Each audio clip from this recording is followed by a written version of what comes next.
hadn't really noticed until you pointed it out to me that the rest of the world doesn't really use shower curtains. Not like America does. There's so many things about bathrooms that fascinate me as well. The water level in toilets. It's just money is hard. I pay my rent every week by writing out a check. I have to get quarters out from the bank to use the washing machine. Yeah. And it's just stuff like that is just in the greatest country in the world is just so ridiculous to me. This episode was recorded in early January, before my summer vacation, and it includes a conversation about living in Los Angeles, in which I make fun of that city in an affectionately cynical way. This was before the LA fires. It would certainly seem tactless if we had known what the town was about to endure. I considered cutting that exchange, but it is a tribute to my faith in the greatness of Los Angeles and the resilience of its people that, for the sake of posterity, I'm including my now tin-eared joshing about Los Angeles's failings. LA will quickly, I'm sure, resurrect itself to greatness, and my jibes will once again be taken in the spirit of affection for LA, with which they were intended. Enjoy. G'day humans, welcome to the safe space for dangerous ideas. Here's a biggie for you. Here's a big, controversial, dangerous question. Why is it that Americans use shower curtains so much instead of enclosed glass shower stalls, as much of the rest of the civilized world has chosen to do?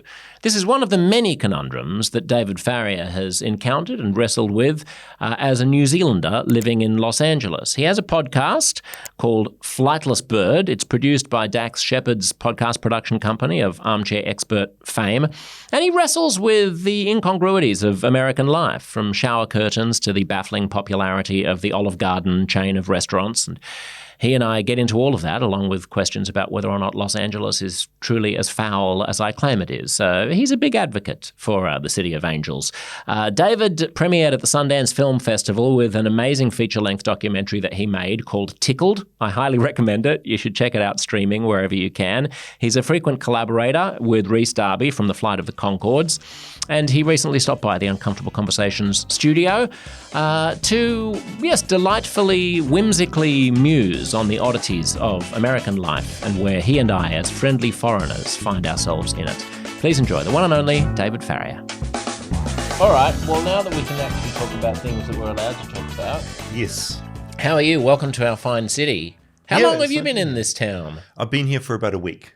Great. And I like it. Are you a regular Sydney flitterer? No, I've only been here a few times in my life, so it's been nice. How does that happen? How does a Kiwi only come to the local regional big smoke? I feel like Australia is probably deeply offensive. I just feel it's bigger New Zealand. I don't go, wow, I must go to Australia. No. It's just like New Zealand, but more. Yeah. And so I feel like if I want to travel, I want to go somewhere that's not Australia. Yeah. In saying that, it's been like lovely. It's been like a good time. But that's why all the Kiwis come here, because it's not different. Yeah. It's if you want New Zealand, but 10 times the energy, pace, and size and culinary, adventurousness. Yeah. And you come here. And I think I'm getting that. Right. But it's been really fun for me because in my neighborhood where I'm in the States, there's members of Crowded House that live there. Oh, wow. And members of a British band, The Cults. And I love both these bands. Wow. And they've both been playing shows here all week. In Sydney? In Sydney, yes. Oh, wow. So I've been here just going to shows all week. And do they know you? Yes. Right. So you literally moved to America and became part of the hoity-toity No, not at all. I just happened to move close to some of these people and we became friends, and then here I am. Right. So it's been a blast. It's like every night it's a new show. We're in the State Theatre, the Cult played last night, which is beautiful. Great theatre. It's been, and then Opera House tonight for Crowded House. Wow. An outdoor show, which I've never done before. Crowded House are a big New Zealand band, if there are Americans who don't know them. Big. Giant. Giant. Then they live Don't Dream It's Over if you don't know them. You can listen to Don't Dream It's Over right now.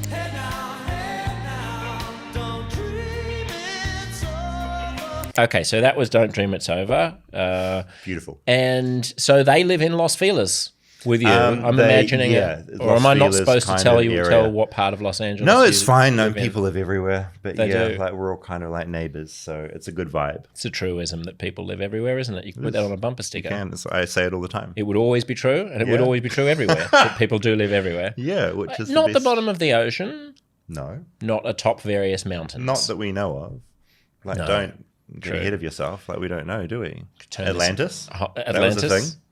It wasn't a thing, but it was a thing that people said. Well, yeah. I mean, I'm an Atlantis believer. Are you? I embrace it, yeah. What are you partial to an odd conspiracy theory? Yeah, the very first podcast I did was called The Cryptid Factor, and I did it with Rhys Darby, who's a New Zealand comedian and actor. And many people will know Rhys. The entire show was just about cryptozoology and UFOs and mysteries. And I just the whole idea of that show was just going in with like a very open mind and just having a good time with those things. And so I'm still partial to some of the non-racist, horrific QAnon-styled conspiracy theories. The old days. And Atlantis to me represents like a really fun one. You know? It's a good old one, isn't it? Yeah. It's sort of the JFK assassination.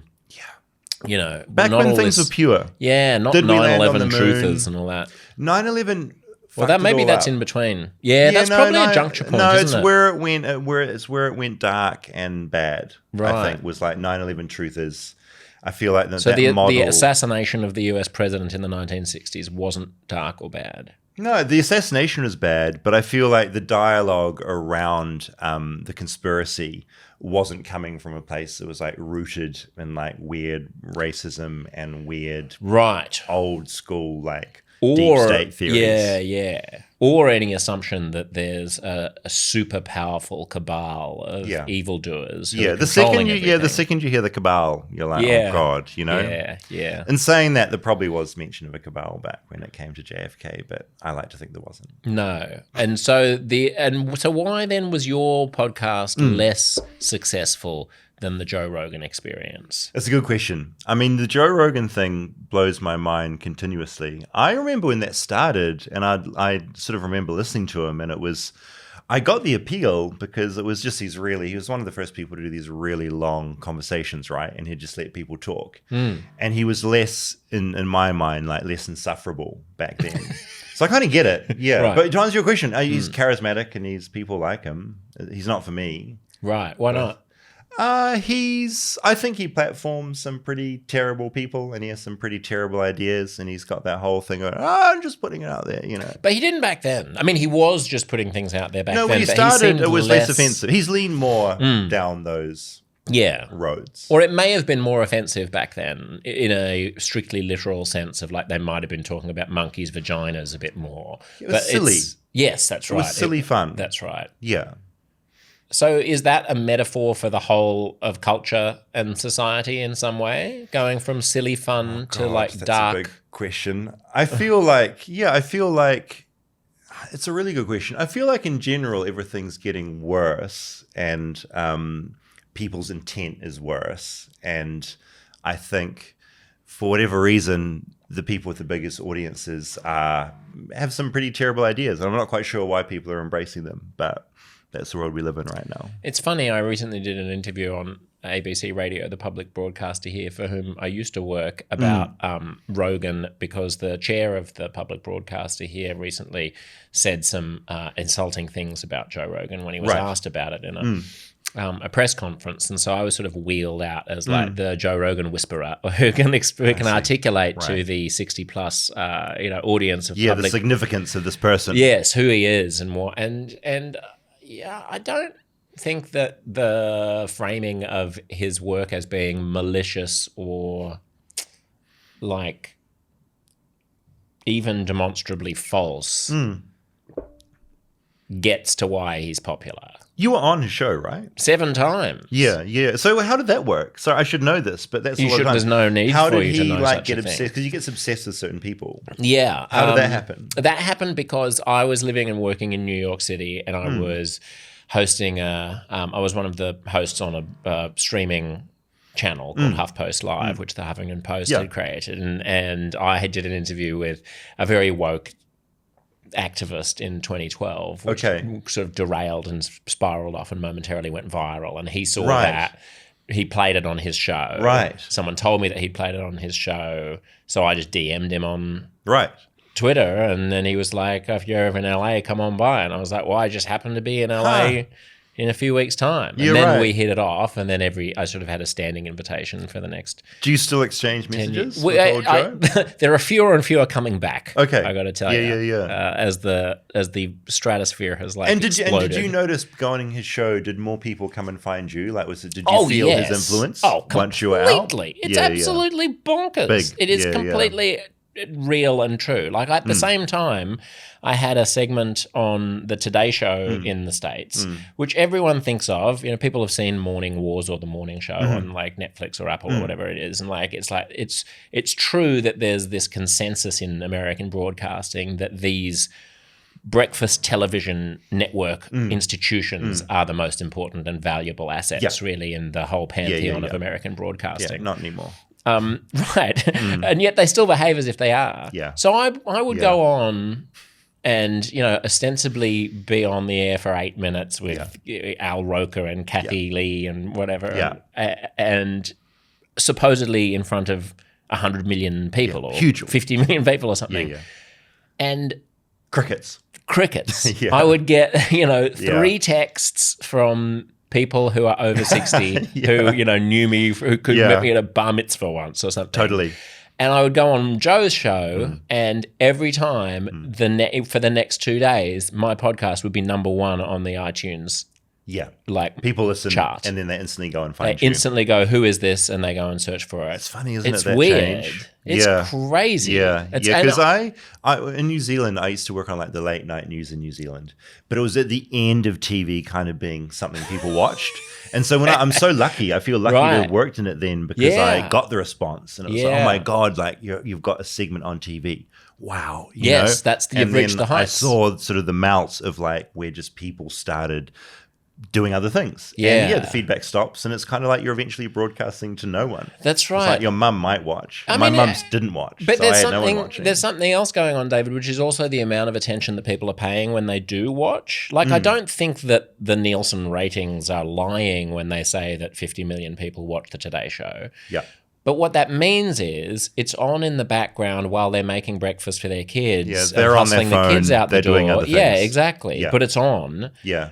Or it's on in an airport lounge. Yeah, it's like the background music in a lift or something or an airport. It's just completely. But the good thing about independent media is the people who are listening to us now are choosing to listen in a proactive and dedicated way. Yeah, they're focused. Yeah. And they're interested. That's right. And they want to know things. So Lee Harvey Oswald is innocent. Listen to me right now.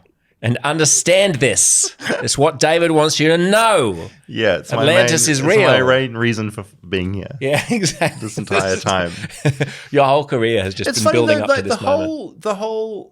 I'm fascinated by podcasts in general. It's mad to me that people will watch this, sit and watch us talking, and that's weird. And we've started doing video for our podcast, and it's still mad to me that people will watch and be that dedicated, especially when you've got one side of the internet, which is TikTok videos and Reels, which are, these 30-second things where you've got to grab people's attention within the first 2 seconds or they'll scroll on. So there's that happening where people's brains are turning to rot because it's just these short stimulating things. Yeah. And yet there's also another side where society wants to watch, Rogan talk to someone or you talk to someone for 3 hours. Yeah, I know. How those two things don't line up, and I don't quite understand that. I mean, that is actually one thing that I said on the ABC interview that I was giving, which is that people these days only want to consume media that is either 15 seconds long or 3 hours long. So that's it. They don't want anything that's half an hour long anymore. The 2-minute news story is like the nightmare. Why would you want to watch that on TV? Oh, but I agree, don't you? I feel that. I feel the logic of that. I don't think there's anything inconsistent about wanting something 15 seconds long and 3 hours long.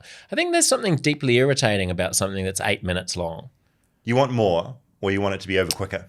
Yeah, either tell me a story and take me on a ride, or give me a little nugget.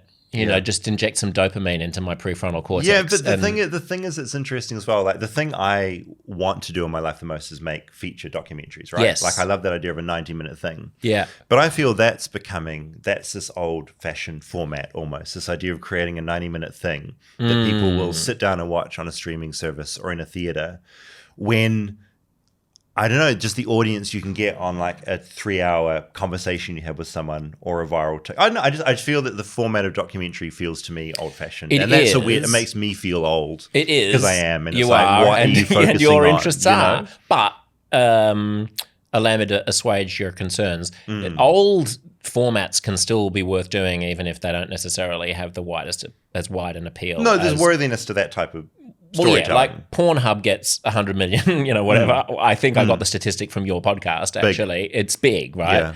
Yeah. And there's a very funny episode of your podcast where you go to a porn shoot in LA that people should listen to. But the benefit of something like a 90-minute featured film documentary or the benefit of a book is that it's a thing that has a context and a known role. Completely. Right? And people can go to it. It just doesn't actually need to be the most important or most watched thing. No.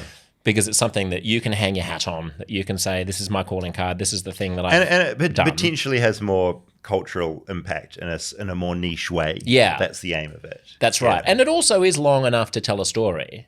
Oh, yeah. It's not like the 8-minute chat or some. Well, that's good. I just something I've been thinking of recently. Just thinking, is this format too disconnected from what we should be focusing on? No, I don't think so. I mean, the other benefit of it is that it's cheap in comparison to all the things that a streaming service could spend. In terms of the per minute cost of drama versus comedy or whatever. Yeah. Docos are cheap, so there's something of a renaissance in some ways. Fair. Documentaries. Yeah, fair. So don't you worry your pretty little head. Okay, I'm just worried. Don't give up. Sitting in this podcasting studio, I'm just worried about the future of documentary.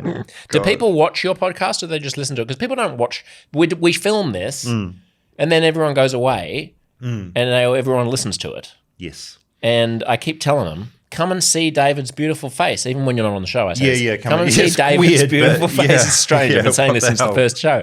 Come and see David's beautiful face, and nobody comes. People seem to enjoy it. I mean, I have no interest in. I mean, we put so much effort into it, and the documentary I make. The podcast I make, Flightless Bird, is cursed because we created the worst, most difficult format of all time. So we deliver it weekly. Each episode consists of chit chat like this, right? Which is dead easy. You just sit down and you talk. Yeah. And then we created this cursed 20-minute audio documentary, which is like pre-produced and scored. Yeah. And that is a huge effort to get out every week because it's just me and an editor and a producer, and we're doing this every week. And then when we switch to video, it's like, oh God, I mean, we can do this bit. We can film me and my co-host Rob talking. Then we've got this 20-minute bit of audio. And so now we've figured out a way to illustrate that graphically, and that's this whole production. You know what you should do during that bit? You should just hold on the two of you. I suggested in the studio. No, listen, watching, because I play the documentary to Rob every episode. Yeah. No, but I'm really proud of what we've made. It's a really beautiful graphical story that we have for this 20-minute thing, but it's a fucking production to make every week. And what fraction of the audience watches it versus listening? Our first episode, I mean, we're little. We're like a very niche show. I think we had maybe like 12,000 views on one of our episodes. So, and it's a lot smaller than our audio group, but it feels like enough to maybe do it. I don't know. Yeah, sure. Why not? Everyone says they're not Rogan numbers. They're not Rogan numbers. But no, the reason we're doing it is we want new people to find the show. Yes. And I think the logical place to find new viewers is to go on YouTube, because there's a whole audience there that would never know about the show otherwise. Yeah, that's true. So it's more about awareness as opposed to we need everyone watching this video. Right, but then following that logic, there's also this like exhausting kind of race for clicks where you go, all right, well, I mean, now that you're there, you want the algorithm to pick it up, so you have to clip the bit that has the porn star in it, and the bit talking about the ejaculation, and then there's the YouTube short, and maybe that'll get caught. I just hate. Oh, you're same. All that. It's maddening. Promoting anything's horrific. It's just shady. I don't know. I don't want to. Trying to play the game to get people on board. Do you mean? Yes. Also, people like the thing that I've found so funny. People don't know how to use the internet. They don't know how to find things. Right. And so with Flightless Bird, right? We've been making this for so long. getting people, it's still hard for people to like go, people don't know how to use a keyboard. Oh yeah. Like I see, we have a link tree, right? We've listed all the main platforms. Right. Here's Apple, here's Spotify. Yeah. Every week I'll get an email from someone going, oh my God, is it on Pandora? Yeah. Or something. And it's like, yes. Yeah, it's and a podcast. I'll check, I'll be like, have we fucked up? Is it not on there? And I'll go and look, I type in Flightless Bird and there it is. And they haven't bothered to do that. They're just asking you. People don't know how to find things. It's why the people, and with like Tickled.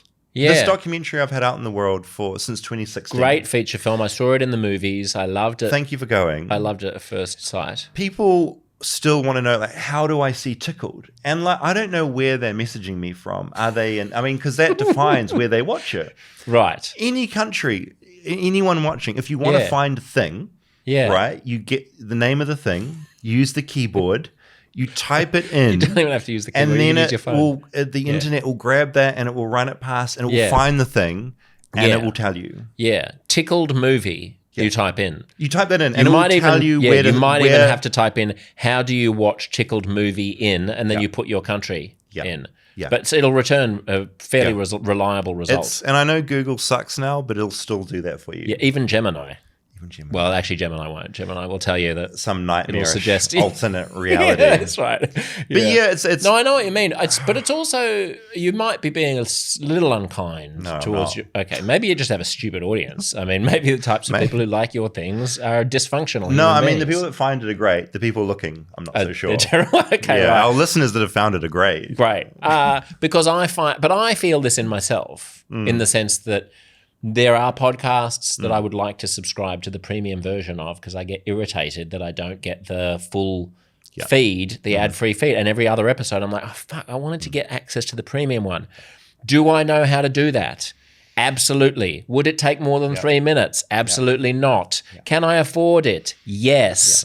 Do I ever do it? No. Never, ever will I do that. So if you're listening to this and you're sick and tired of me badgering you about joining Substack, I feel your fucking pain. I don't blame you for not signing up to my Substack. Yeah. On the other hand, just fucking do it. Just do it. Just do it. It's not hard. And now I'm talking to me, not the listener. I'm saying me, I'm going to go and I'm going to sign up for the premium version of the thing that I want. Good. Because it's not hard. It's not hard. Actually. But there's this tremendous resistance to... It's this barrier. I know any barrier to anything. And I get it. People are used to listening in a certain way. And when anything changes, it is a big panic of behavior. But that's the other thing that I've learned with doing a podcast is it's just so important to have that week, like to have the same time, same day. The second you miss that, that becomes inconsistent. People they'll leave because they want that thing. I know the podcast I love. I know it's out on a Monday at this time, and it's there and it's comforting. Uncomfortable Conversations with Josh Sepps. Boom, not only Monday, also Thursday. Oh, there you go. Twice a week. As you know, obviously. That would give me a brain aneurysm having to do twice a week. Well, we don't score it, for fuck's sake. We don't edit it. It's just I permanently regret ever pitching Flightless Bird as an idea. Just change it. We're doing it now, I'm in the flow. My brain can't, that's what it is. Can't just pivot? No, I feel proud. I feel proud of what we make. We make a really cool podcast. It's a good We put effort in. I think it's really good, so we'll keep doing it. Okay. It's just slowly killing me. Yeah. That's the downside. Yeah, I mean, on the promotional side, just to tie the bow on the question of what's going to work in the YouTube short that's going to get the algorithm to pick it up, that's going to put it in front of other people who are also Googling about Atlantis. The thing that I find unseemly about it is I feel like in many creative industries, there's the creative product and then there's the marketing and sales. And they're quite separate. Yes. It's like running an airline or something. Like there are the people who fly the plane and they give you the in-flight service. And then there's the sales team. They're back at HQ. Yeah. They're in Tallahassee. Yeah. They're arming the phones and they've got their PowerPoint presentations to each other. Yeah. And never the twain shall meet. They're entirely different jobs. Yeah, but here, to do them all.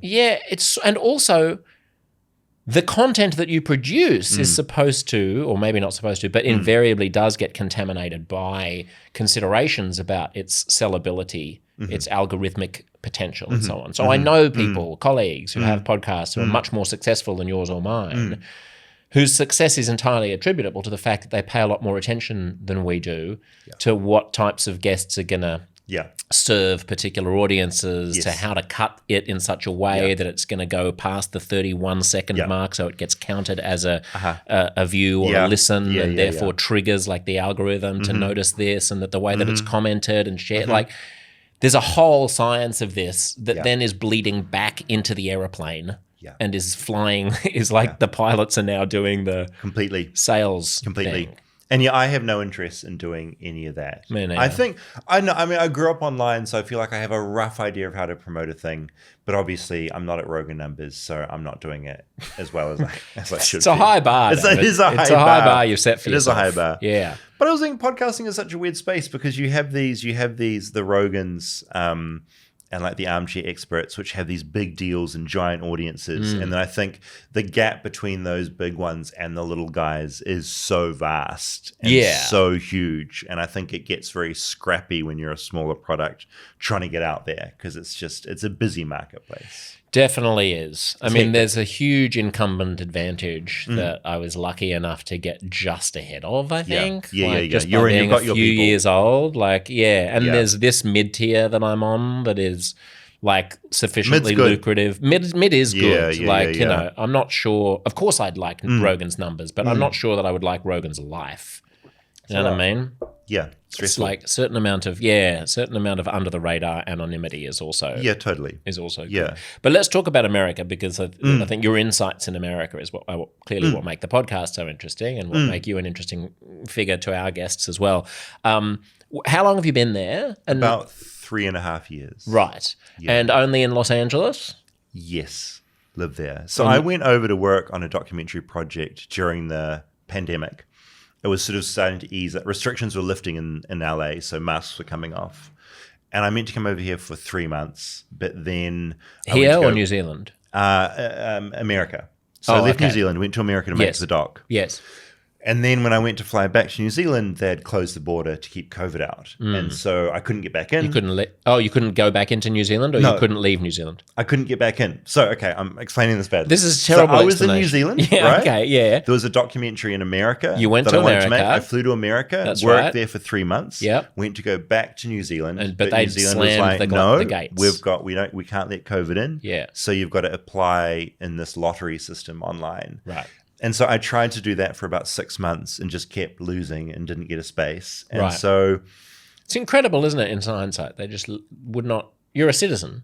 Yeah, it was like you own the country. You own your share of the country. It was a wild concept. And they're just like, no, you're not allowed to come. You're like, but I have the document. My papers are all in order. They're like, no. You have to stay. You're like, but I don't have anywhere to sleep over here and I don't have any money. It was stressful. You still can't come. Because the job I was working on was over. And so it's like, I need to get back. Yeah. But they gave you a chance. You'd go to this website to get a spot in managed isolation. And basically they had certain hotels you'd go back to and isolate in for 2 weeks, limited space. And I'd go and log in and I'd be number, 41,000 in the queue. And it was like waiting for an Oasis ticket or something when they went on sale. And you wait in that lobby and then you get to like 10,000 in line. And then it's like, oh no, it's shut. All the spaces are taken. Right. And it just got really depressing doing that. And so I just sort of thought, do I need to go back? It's not like I had kids or a partner stuck there. It's like it was just me. And so I thought maybe I'll just see if I can stay. And then it was that pivot. I hate the word pivot. I hate saying that word. Then it was a pivot of like, okay. A transition. Still bad. I need to get a social security number and find a place to live and try and get a job and that kind of thing. And you were you were there on a visa that allowed that? I was on a visa that let me stay there for like another 6 months. But it was stressful. Yeah, I'll bet. But so that's why I ended up living there. It's an interesting difference between, it probably says something about the different attitudes of New Zealanders versus Australians, that in New Zealand they did a lottery, which is fundamentally egalitarian, even if it is unfair. In Australia, we just auctioned off the hotel spaces to the highest bidder in the sense that... I didn't know that. Yeah. I mean, in a backhanded, with a bit of subterfuge, in the sense that we would put an allocation on, we put a cap on the... number of people coming in because of the quarantine hotel capacity, and then leave it up to the airlines to determine who doesn't get bumped from the flight. So every day, the airlines would be given a number, depending on the number of quarantine hotel rooms available, as to how many passengers they would be allowed to disgorge into Australia the following day. And they would all be booked out full, right? Yeah. Of course, because there's an unlimited number of Australians wanting to come back and during a crisis. Yeah. And they might have 18... They might be permitted 18 people. So the 300... So obviously, the 18 who don't get bumped from the flight are the 18 highest paying or highest status. So I had no idea. That's wild. Yeah. So I knew people who had to remortgage their houses in the US or UK in order to pay $40,000 for full fare first class tickets so that they would be guaranteed to be one of the people who wouldn't get bumped from the flight. That's insane. That's insane. Yeah. That's why we do things here. We're a bit more capitalist, mate. That is bonkers. I mean, it's no more bonkers really than a lottery. Both are quite annoying when you're trying to get back to your own country. I mean, and the thing is, I support them doing it. Like, I think like a bunch of people didn't die because like New Zealand, we got our vaccination rates up so like quickly before COVID came in, and that was great. But just annoying in a selfish way. I mean, I don't support them doing it because they should have, if it was that important, then they should have built a lot more quarantine capacity. And they should have gotten the vaccines much quicker. Like, if you're going to be going for such a dire human rights denigrating response, then do everything you can. Don't be like, we've got a Ramada. We at did the pretty airport. well. Like New Zealand did pretty well. Like well, if you exclude all the metrics of human rights, then they did well on a public health perspective. But it was a long time. They were far too long before vaccination. I'm okay with it. Yeah, I was like, it happened. I mean, I think like... You should listen to the podcast that I did with an economist, Steve Hamilton, who was written a book analysing the various responses around the world. Yeah. And he was pro-lockdowns and, supportive of Australia's, New Zealand's policy. But he says it's inexcusable how long it took to get the vaccines, basically. Like, if you're going to put people through, what we all went through in terms of being locked out of the country and locked in homes and so on, then take it seriously, put yourself on a war footing and, build purpose-made quarantine facilities and, I don't know. Yeah, I'm not an expert. It felt to me like things happened like as quickly as they could. Like it seemed like the military. Because you're one of the sheeple. You're one of the sheeple, David. Controversial. You're one of controversial. I just look at like the death rates being like relatively low in New Zealand and being like, oh, that's great. I'm for it. Sure. I mean, you could get the death rate down to 0 by welding everybody inside like they did in China. I mean, was it that? I don't know. I think New Zealand had a pretty good run. I don't know. I got stuck overseas. It wasn't the end of the world. No. I'm fine with it. All right. So there you find yourself in Los Angeles, California, and you start making these observations in your podcast about things that you notice or that irk you. I mean, should we just address a couple of them for the benefit of the US listener? One of which is shower curtains. Yeah. Horrific. Hadn't really noticed until you pointed it out to me in audio form that the rest of the world doesn't really use shower curtains. Not like America does. So what does the rest of the world use? I mean, they've got a variety. I mean, they'll have doors. I mean, mostly you want a doors. Door. It's mostly a frosted glass door, which is what I have in my house at Sydney. Do the door. Yeah. We're not faffing around with plastic blowing at us and sticking on our skin. I just noticed everywhere I was, whether it was a motel, a hotel, the apartment I was in, my friend's house, just shower curtains everywhere. And and I just found them, I mean, I've always found shower curtains like pretty gross. There's that feeling of when they stick to a leg or something, or they touch you, you wonder who else they've touched. And just the thermodynamics of a shower with like being hot in the inside and then cooler on the outside, it'll sort of blow in and it will like end up actually like attacking you in there. And I just thought, what the hell is going on? And so I talked to a sort of an expert about designs of bathrooms in America. And we just sort of went down a rabbit hole. That was the starting point, and it just like took us to another place. The thing that, I mean, obviously it's a socioeconomic thing as well. You know, like shower curtains are cheap. And in America, basically, if you've got a glass door, you're rich. And so there's that kind of distinction. And I think that exists less in New Zealand and Australia. Yeah, but Americans are much richer than New Zealanders. The rich ones are. Yeah, but I mean, the median and the average are richer. Yeah, but there's so many people. I mean, obviously, because the population size is so big, there are like millions and millions of people. Yeah, well, all right, just take the top half. Why don't the top half have glass? Oh, believe me, I think everyone should have a glass door. Yeah, absolutely. The economic argument doesn't make any sense to me. No? If a New Zealander in the like 30th percentile of income has a glass frosted door, then an American in the 30th or 50th or 60th or 70th percentile of income can afford a frosted door. I mean, I'm just going on the feedback. When I put the episode out, got a lot of angry feedback. Yeah, but people just make up bullshit on when they give you feedback. They never do that. But I guess this idea that I don't know. I think in America, it's like it's set up in a certain way where just glass doors weren't factored into the design of a bathroom. I mean, so if you're in a house, isn't the answer getting a glass door in is like you'd rather spend money on something else than the glass door. So Americans just keep the shower curtain. Yeah. I mean, I think a lot of stuff in life is just like random cultural artifacts of history, isn't it? Like no one ever...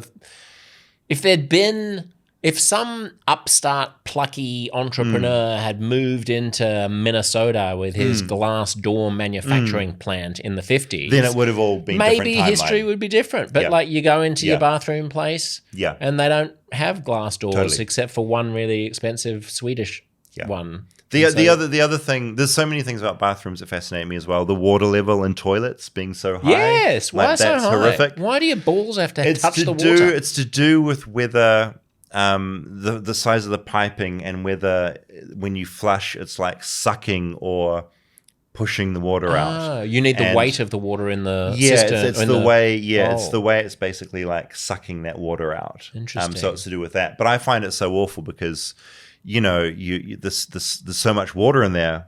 You take a shit in there, it's all just fucking floating around like all over the place. Awful, it's too much. No, I don't want to see it. I don't want to see it. Yeah, it feels dangerous sitting. And I certainly don't want any part of my body accidentally touching the water. So we did a whole episode just about toilets. Right. And then that got into also another thing I find fascinating about American toilets, and that is that in the cubicles, if you're in a public restroom, the gaps are huge. So there's a huge gap under, which is kind of what we have in New Zealand, but then there's gaps up the sides as well. Right. And so I'd be at like LAX at the airport, and I'd just be like, people can just look straight in. And it's like, why is this? And so I talked to an expert on like the design of like public restrooms. Right. And then that went on a tangent about how there are less public restrooms now in America. Certainly. Which is like a huge thing. And Starbucks has become the place you will go to use the bathroom in America because there aren't public if they're willing to give anymore. You the code, yeah, the now secret, they're coded, secret password. And that becomes a huge issue because suddenly people don't have access to toilets. Anyway, this whole thing. So firstly, on the gap in the restroom. Yeah, huge gaps. Have you noticed this? I've certainly not. I haven't noticed a strip along the side. There's gaps everywhere. But I've definitely noticed the height of the gap. Yeah. And Jerry Seinfeld had a whole routine about this, by the way. Which was like, why are they showing us this? That kind of vibe, we don't want to see it. I don't want to. This is the most undignified thing to be looking at. Yeah. A man's knees with his pants all rumpled around his ankles. My knees are up. Hairy knees. Awful. But the insinuation of the anus also being involved is what is unseemly. So you don't have that right now, so don't worry. Yeah, okay. Unless you're shitting in your pants. I'm not shitting in my without pants telling right me. And the other thing was there's a great podcast called Decoding the Gurus. I don't know if you know this one, but they basically just shit on people who are pompous and part of mostly the kind of right-wing like conspiracy theory sort of like Jordan Peterson universe. Yeah. And Matt, who's one of the hosts, who's an Aussie, has just been traveling around in the States and made exactly the same point about public restrooms, about the incredible paucity of public restrooms in America, and also pointed out something that resonated with me, which is American faucets, so taps, are all different.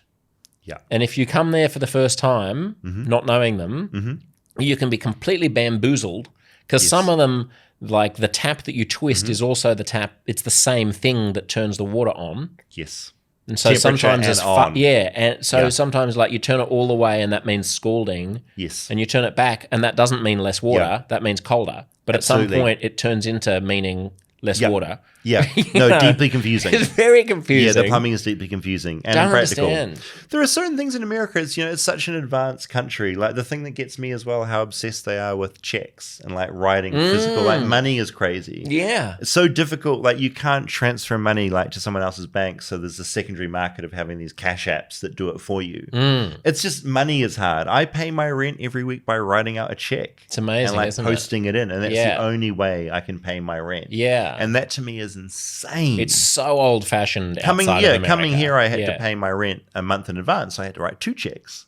Incredible. And like date them for like a month in advance. Yeah. Post them in. Yeah. Chaos. What the hell? When I first got my apartment in New York, when I moved to New York, I thought it was amazing. And this is 15 years ago now, right? I mean, and checks were already not a thing that I'd ever seen. I'd never seen... No. I'd never had a checkbook or used a check. The hell? And I'm no spring chicken. Yeah. But I moved there and I had been paying my rent in Sydney online. As just you through should. Auto payment, that I set up on an app. Yeah. And I couldn't figure out how to do it in my American banking app. So I called them all into the branch, I can't remember, and said, can I do this? Can I pay rent online? Because... And they were like, absolutely, we have that functionality. So just pay it. And they took me through how to do it, pay it online, fabulous. A few days later, landlord says, haven't got the money. I was like, okay, let me check on how long it normally takes to transfer. God.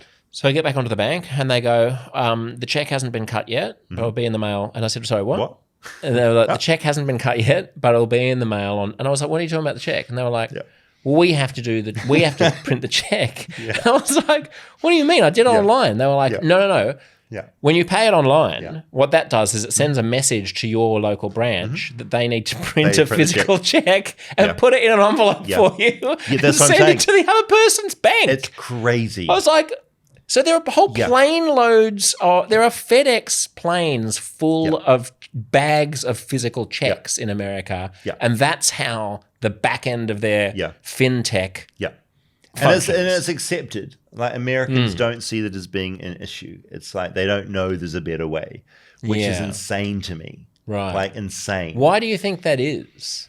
I think Americans think they're the best at everything. They just assume that they're the best. And like, why wouldn't they? So like this system is the way we do it. It's obviously the best, else we wouldn't be doing it this way. I'm not sure they do though. I think they're also quite deeply... I mean, on a meta level, they believe that the United States is the greatest country in the world. And we might all sort of have to agree with that if you think of greatest as being like with a capital G and all in capitals, right? Yeah. Even if it's not the best or something. Yeah. But I think they're actually quite self-deprecating about the quirks of American life and have an inferiority complex in some ways and a chip on their shoulder about Brits and Australians and Europeans being better at stuff.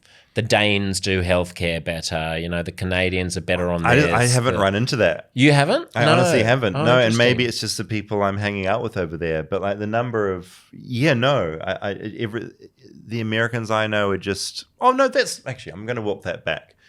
I feel there's 2 groups of people I have. Some of them are like, yeah, clearly other people do it better. And then there's a louder group that is like, America does it the best. No, there's a reason like. America's the best country in the world. I think maybe my view is contaminated a bit by the recent political cycles where a lot of people in the States, I think, are feeling like, why is this the best we can do? Like, why can't we be a normal country? Why can't we have elections the way the Brits do and just have two normal people who for 6 weeks have arguments with each other that and then you just vote? Is stronger now. Yeah, and why do we vote the way we do? And why is the electoral college the way it is? And, why were there dimpled chads on ballots in 2000 and all that? Yeah, the frustration growing around the election is huge. And the frustration around crime, like why do you go into a Dwayne Reed and everything's locked up behind you have to ask someone to come over and unlock it so you can buy some fucking toothpaste. Like why can't we be normal? Getting toothpaste is difficult. It's very hard. Yeah. But the other thing as well, like there's so many things that seem backwards that like I have to get quarters out from the bank to use the washing machine. And so like it's humiliating. There's no tap and pay? No, so my apartment building has a little laundry downstairs and the machines are great, but they're all coin operated. And so to do my washing, I have to have quarters.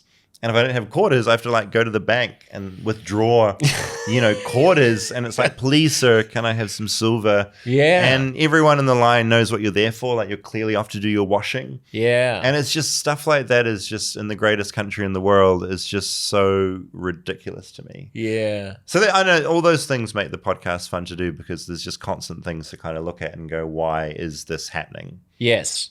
I have a more generous explanation for Americans' myopia on these things, which is just that the gravitational pull of living in a culture that massive occludes anything else. So it may not even be positively or negatively valenced. It might just be, well, isn't this just life? Yeah. Whereas when you live in a small or medium-sized country, then you're sort of vague. You're aware. You're just aware of the way that other things differ in other places. Completely. Yeah. I mean, I'm there just for the diversity and just the bigness of it. Like it's like there's 50 countries available to you, and that's amazing to me. Yeah, I love that. Yeah. What about flying in America? Have you done an episode on flying? On airplanes? I did an episode on airports and weird airports, not flying specifically. What's the American plane? Sort of the experience of airports, do you mean? Yeah, I think the traveling experience is... It's hectic. Weird in so many ways in America. Security is intense. It's intense. All those things are a lot. There's a whole language around flying. They call disembarking deplaning. They have, certain language animals on planes. A lot of animals on planes. You see a lot of animals at airports. The boarding processes are people different. People are highly strung there as well. Like you see people being much angrier at airports. Definitely. Like they seem like quick to bump flights and do things. Like they treat their passengers badly. Yes, and so the you passengers see people respond in kind. Yeah, I mean there's a reason there's so many viral clips of people losing their shit on planes. And I think partly because you have to pay to check a bag, but you don't have to pay to bring a house onto a plane. You bring a small house onto a plane, so then there's no overhead baggage space. So everyone needs to get on the plane first. Yeah. So you get gate lice, as we call them, who just hover around. They mill about in front of the gate, preventing everybody from there's different. Yeah, boarding is a whole thing. The thing that always trips me out is the calls for different groups, and like the military always gets. Like, if you're a military member, you get to go on first. They love the military. Yes, thank you for your service. But that's I don't know. I always like airports because it's just such weird people watching and chaos, and I kind of like. Yeah, I love it as well. Weird shit that happens. Yeah. I was flying out of Florida recently, and there was one of these gate lice guys who's like standing blocking, and he's in the premier 1K, exclusive concierge key lane, right zone. Yeah. And he's got a dog, and he's got masses of luggage, or colourful luggage. He's got a lot to travel with. A lot. And he has no idea that airline status exists, is a thing, that there would be different boarding processes. He's just there to get on a plane. Apparently never been on a plane before, never been at an airport before, but he is a very large black guy, and he's intimidating to people, including the gate agents who start boarding, and people are trying to get around him. He's blocking. He's blocking the whole way, and he doesn't understand why he can't just get on the damn plane since they've started boarding. Right. He can't get on the damn plane because he has a basic economy ticket and no status, and that's not how it works. Yeah. And he starts talking to all of us, the rest of the people who are just milling around, like we're on his side in all this. Or he's like, what's going on here? He's like, I got an allocated seat. Big American. I got an allocated seat. Right. He's not happy. And the gate agent goes, "Sir, everyone's going to make it on this plane." And he's like, "Make it on the plane, but there'll be no overhead bag space for their bags. You know that's for sure." Got a lot of bags. And he's right about that. Right. Doesn't give him the right to block everybody's passage onto the plane. No. So basically, they just left, and everyone just milled around, just pushed around him until it was his.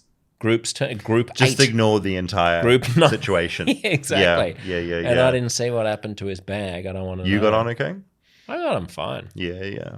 No, it's not. I pride myself in being like very efficient through security, and I want to be like an easy traveler. And that's my main goal. Pre-check. See the laptops you out. Got your pre-check? I don't have any of that stuff. No, you should get your pre-check. Oh if you've got a US visa. I'm bad with admin. Oh, tell me about it. Yeah. How do you run your life? Do you feel like a grown up yet? No, I hate it. I'm like, I hate admin, and I struggle to, I just want to make things. And so the admin in between is like very, very stressful. It's horrible, isn't it? Yeah. You know what I'm hoping is that AI solves that. Yeah. I think it's actually possible that in 5 years, little 3 tasks years, needs to be done.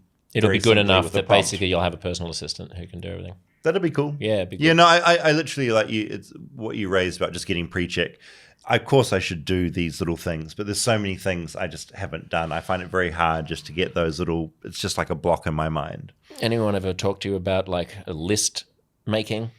Just making lists? Yeah, absolutely. Lists. Yeah. Getting it out of your brain, getting it on your brain and onto a page. What do you do with your ideas?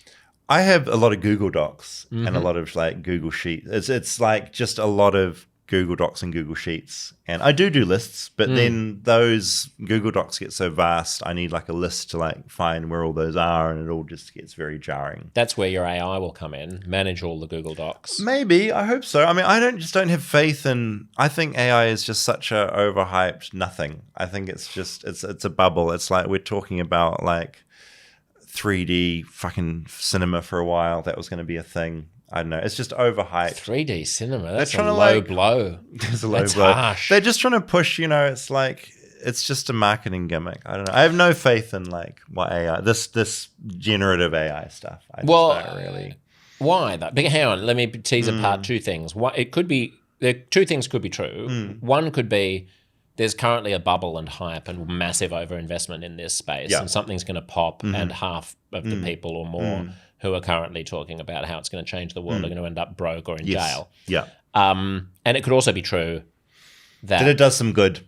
Well, not just does some good, that it will change the world as much as the internet or fire or the Industrial Revolution did. I don't think it will. Why not? I don't know. I don't have a reason. It's just a feeling. I'm sick of it. I'm sick of AI. Right. You're just bored of it. You're just bored of hearing about it. You're just stop talking to me about it. I am. Like, let me talk about a pervert who tickles his gym. Yeah, I don't have any big insight. But I'm also aware that I'm 41, and it's probably maybe that's a bit of technology where I like just get off the train. Right. It's like I'm not on TikTok. I've got off that train. Yeah. Maybe it's just something that's going to pass me by, and I'm being an idiot. Yeah, I don't think it's like TikTok, and I don't think it's like certainly not like 3D movies. I think because I think there's an inexorable logic to it, which is that if artificial systems can like integrate information faster and with greater output and a greater almost insight into their into what they're outputting than human brains can. There's going to be enormous change that will be wrought by that, whether it's good or bad. Like, I don't know how one could escape that conclusion. If we're bringing into existence thinking creatures, whether or not it feels like something to be there. Oh no, so there's two different things. I'm all for like bring on the singularity. I'm all into like machines becoming sentient and actually like. So there's the AI we're talking about now, which is this generative shit where it's just like learning off what exists and like doing some calculations. Yeah, but that's how you get there. You don't get to HAL without going through the early stages of AI. Yeah, but I just think we're worlds apart. It's like this is so early. Like we're so far from hitting actual intelligent thinking. Right. This is just like crunching existing things in a really. So you have not yet played around with it enough to have had one of those spooky moments where you go, no, I played around. It really doesn't seem to be just. No, I mean, I have friends. I mean, no, I've played around with it. I haven't been amazed by it yet at all. I have friends that use it in their day-to-day life, like with tasks, and it seems to help them. Yeah. But I think they're doing jobs that are sort of meaningless and useless anyway. So right. I think like it's enabling people that are doing pointless jobs already. Right. Which sounds kind of mean. And I have other friends that have them like my friend in LA has like a chatbot that she talks to about all her relationships, and it's just like giving her feedback on all these different things she's doing. That's stupid. And it's just wild to me. It's like I mean, that's technically a friend. Like that's what a friend is supposed to be. Yeah, and the answers are amazing. It's like it's obviously passing the data, and it's giving these really like human answers to what this person's done or what that means or how you should respond to that thing. But I see that as just being such a different cat. I think we're so far away from, and I I don't know what I'm talking about. I feel I should just stop talking. But we're so far away from like, I just want to say I'm very supportive of sentient machines. I'm excited about all that shit. Right. Bring that on. Right. I just think this is just such a vastly different thing we're dealing with now.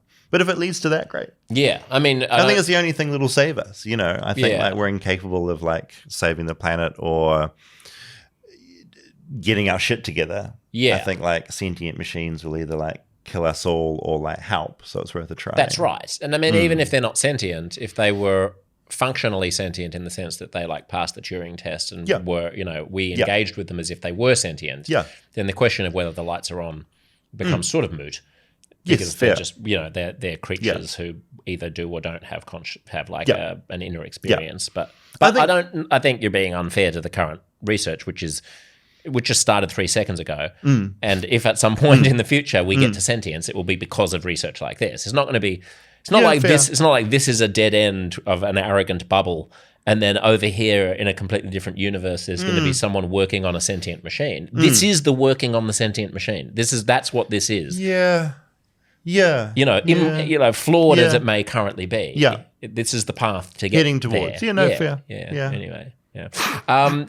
Tell people who haven't seen Tickled about Tickled. It was a film I made, released it in 2016. But how did it come? I mean, what's the inciting?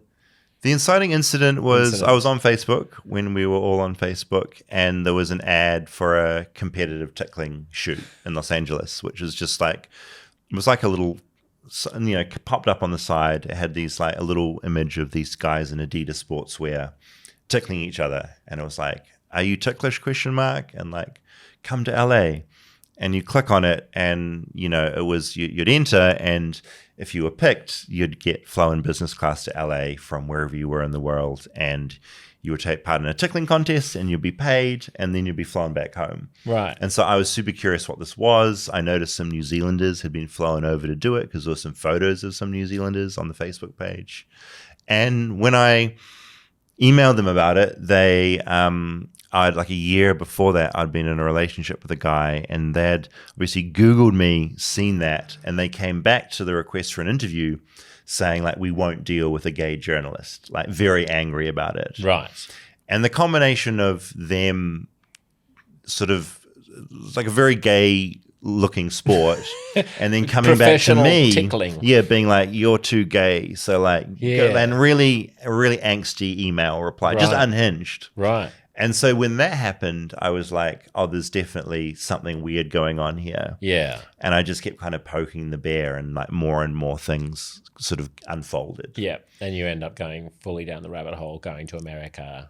Yeah, it was mad. I just sort of discovered this world of competitive endurance tickling that was currently happening in America and all over the world, and then realizing that stretched back, you know, over the course of the entire internet. Basically, like as long as the internet had existed and message boards had existed, people were being recruited into these tickling videos. And I sort of linked them all together and then got to the person that was sort of behind them all. Right. And it was a real unusual world to dive into. And it was about tickling, but it was also about sort of power and control and manipulation. How did you know that it was going to be about any of that?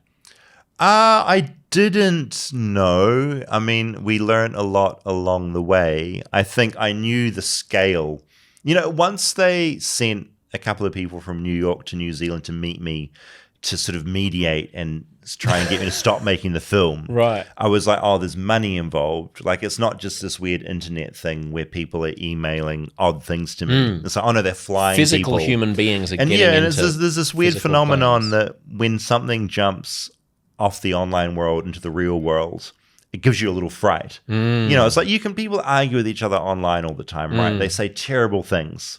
But a guy shows up at your door wearing a scream mask. If they're suddenly like flying to your house, then like, oh no, you know, this is a different thing. Yeah. And so once that happened, I realized there was a lot of money involved, and I realized there would be something compelling there. And then just the deeper we got in, we touched on those different themes and sort of figured out what it would be about. It's wild. It's a great movie and people should see it. It was a cool thing to. It was bizarre. like, there will never be a better story to like drop into my lap. that will never happen again. It was just perfect timing. Well, I mean, it's credit to you for having noticed it. I mean, how many of us would have just passed by that little ad for a professional tickling? I mean, there's so much bullshit online that doesn't yield a great story. Yeah. I wouldn't even know how to pass that. Yeah, and I mean, you and I would both stumble on so many things on the internet and just go, oh, that's weird, but move on with our day. This is why we need AI to do the research so that I go, is there anything stories in this? Follow that up. Now I'm on board. Yeah, now exactly. I'm supportive of AI. As long as you if it can like yourself. sort that out, I'm on. Are you going to stay in Los Angeles, the city of angels, California? For now, I think. Yeah, I'll see what happens when old Trumpy is sworn in. Yeah. I'm hoping. Well, it's going to clean up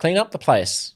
Get all the deadbeats out. Yeah, I mean, it'll be. Yeah, I think I'll see how that feels. I'm not going to live there forever. Right. It's sort of like a weird. It's fun, but also stressful at the same time. I don't like all my sort of taxes going to America. That feels weird. I'll see how bad it is under Trump. I think it'll probably just be like. I'm hoping it's just slightly weirder than last time. But I think there's a world where it just gets really awful, and for a lot of different people. What does that look like? His sort of mass deportation plans. I think suddenly my friend's nanny, they'll suddenly be gone. Like stuff like that, where like the shape of the country is changing, and where people's I think. It's going to be scary for trans people over there. I think that'll be fucking weird. Already with the abortion stuff, that's pretty insane. So I'll be fine. I'm like a white man in a nice area in LA. I'll be fine.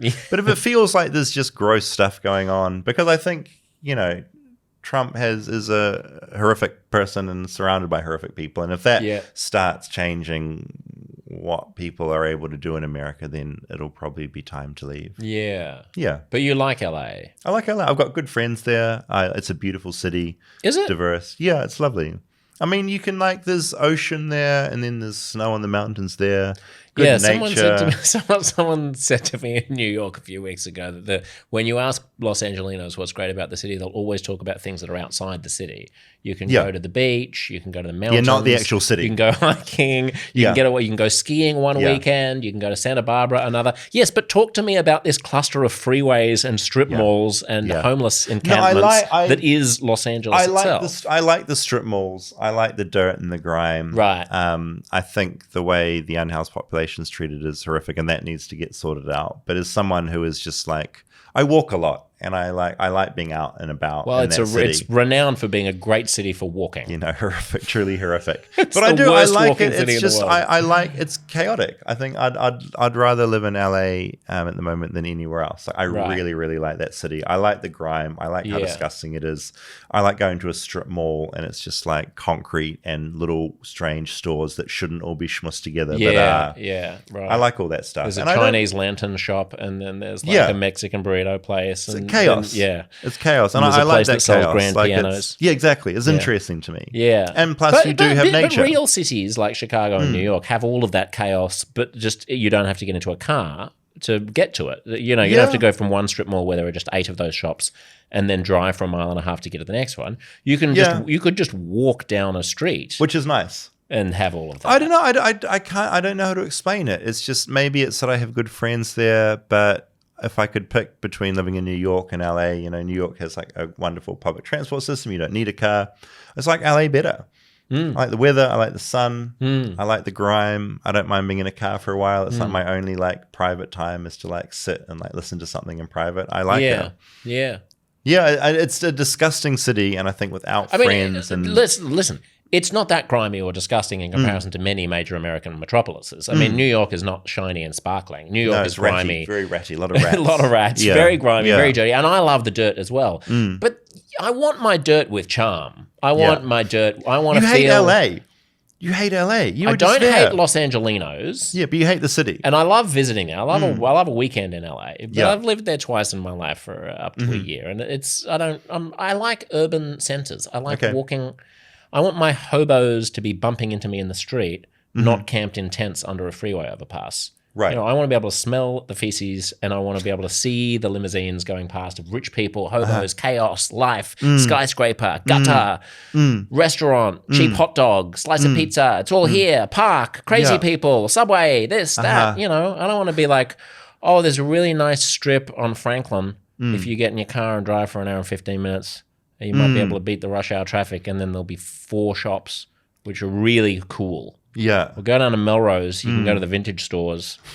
You know, there'll be 15 of them, and you'll be done so in it's the spread that 7 gets minutes. you. Yeah, the fact that everything is like so spread out, it's such an effort to get from one place to another. Yeah, it's not a city. Yeah. You know, it's a collection of former towns connected by by ugly freeways, which are not ugly in a charming way. It's not an old movie theater that's grimy, but hey, Woody Allen was here when he was 5 years old. You know what I mean? It's not like specific gripes.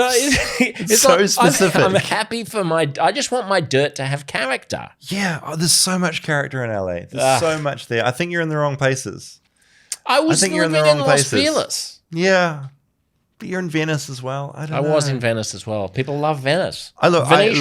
Venetians, if you can call Venice beach residents that, they love the place. Yeah. Everyone in LA loves LA. Everyone in their pocket of LA thinks their pocket of LA is the best part of LA. I don't think everyone who's not there looks at it and goes, what the fuck are you all on? I don't think you should go back. I think like when you go to America, you should like be in different cities. I don't think LA is for you. LA is great. I love LA. It's just, you know, it is what it is. Yeah. Let's not expect it to I'm be not going to be able to convince not. you otherwise. Just something about well, you it. don't have a leg to stand on. I love that city. You do. It's so good. Where do you go out? I don't go out. I just hang out. I go to friends' houses and stuff. I don't. I just hang out with my friends. That's why you love the city, because you don't do anything. No, I mean, no. I like going to shows and like I like going to like music and like live comedy and stuff like that. Yeah. But I'm sort of not there to go out. I have my friends and we have a nice time. Yeah. No, that's good. I do like going out to the music and seeing live comedy as well. I went out to live comedy in LA, went to the Comedy Store, which was great. See, wrong place. You're going to the wrong place. Comedy Store. Like, go to the Elysian Theatre. Yeah, I could go to the Elysian. I think you're going to the wrong places. It's entirely possible. Yeah. I wouldn't say that I'm always going to the right places. Yeah. But I like, the one thing that I do like about visiting the States, as opposed to living in the States, is going and doing the big, cheesy classics. You know what I mean? Like, you live in New York, you're not going to the top of the Empire State Building. No. But if you have a visitor in town, you take him to the top of the Empire State Building. Yeah. That's what the Comedy Store is for me. Yeah. If I was in New York, I wouldn't go to Caroline's. I'd go to the Cellar, which is more like the Elysium. Okay, yeah. But I'd be able to get there in a short subway ride, and I wouldn't have to get in my car and sit in my car for 40 minutes. But that's by the by. I'm going to enjoy a nice beverage. Excuse me. Beverages are important. Oh, that's delicious. All right. Anything else you want to opine on before we wrap up here? What else? Thanks for having me here. Dining. Just before we leave, you have to tell Americans about chain dining restaurants. Because I remember your Olive Garden episode. Yeah. Where I hadn't realized that in parts of America, Olive Garden is perceived as high-end cuisine. It really is. Yeah, people love going to Olive Garden for their Italian food. Yeah. No, I love chains in America. I feel like that's like going to a theme park almost. Yeah. You know, like whether it's like P.F. Chang's or Cheesecake Factory, they just put so much rigmarole around it and they try and make it like an event, you know? Yeah. And like the decor is so perfectly bad. And I love the whole chain. Who needs to go to Tuscany?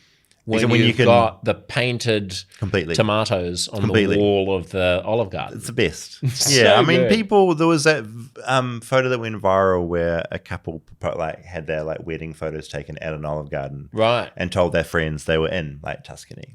And everyone believed them. They're like, oh my God, this is amazing. And it was just all in an Olive Garden. And there's this whole culture around those places, you know. Yeah. And in that episode, I talked to people that had Olive Garden tattoos. And, some people have, eaten there every week for the last 50 years, Wow. It's chaos. Yeah, I love that. I love that. I love that. I love the chain. America does the chain well. I like that you can be in different states. And if you go to this place, you'll know exactly what you're getting. There's a comfort, a weird comfort in that, I think. That's right. I do think if you're getting an Olive Garden tattoo, you're taking the piss. It's a lot. Aren't you? I mean, you're not doing that seriously. I mean, they sort of Isn't are. that It's like ironic? they love it. It's like someone gets a tattoo of a band they like. That seems kind of silly, but it's like, no, I like this. They're not doing it ironically. It's like, I love this place. It's that, and that's what makes America good. How you bad know? does your taste have to be? There's a lot of bad taste in America. I'm not saying it's good taste. Have you got a tattoo of Los Angeles? I don't. No, Okay. I'm thinking about it though. Yeah. I'll bet you are. I'm thinking about it. Just be a freeway overpass across the forehead. Just some rubbish and a freeway in the sun. Have you been to Las Vegas? A little bit of Because time that there. reminds, when you were saying about like the Disneyfication, the theme parkification of like the That's American experience, everything. it is incredible. It's like, it's so impressive. I love it. It's like, it's so tacky.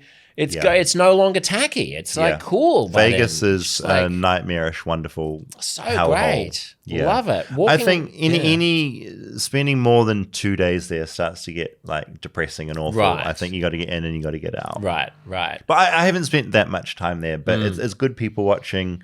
Again, great people watching. And it's walking through casinos and you see those people parked up on like a mobility scooter, oxygen tank there, like hoovering back oxygen, just trying to stay alive gamble. I saw one.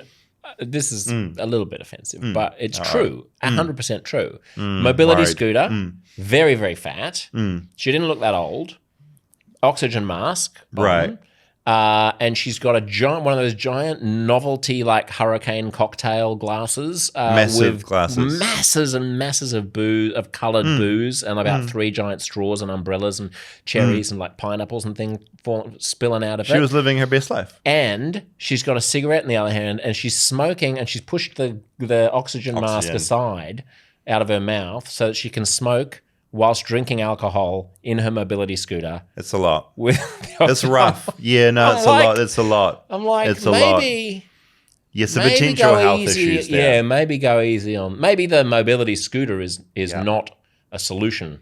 Yeah. Or not the most parsimonious solution to this particular problem. Maybe what ails you is more the smoking and the drinking. Yeah, it's you see so much weird health stuff in the States, and I think it's like people fall through the gaps in certain ways and they'll end up in certain places where that's where they are, and I think a lot of that has to do with just people fall through the gaps and just end up. What gap has she fallen through? She's got a mobility scooter and an oxygen tank. I just think it comes back. I mean, I'm sort of obsessed with like healthcare in America and how that works, and I think it's hard to get help sometimes, and you just end up kind of in these positions. Well, someone gave her a mobility scooter. I mean, that's good. But, it's just, I don't know. I feel like people aren't looked after there in a way that they should be. She has a mobility scooter. Yeah, that's cool. But in New Zealand, in New Zealand, you have to be actually handicapped to get yourself a mobility scooter. She may well have been handicapped. Like, you don't know. She didn't look it. I don't know.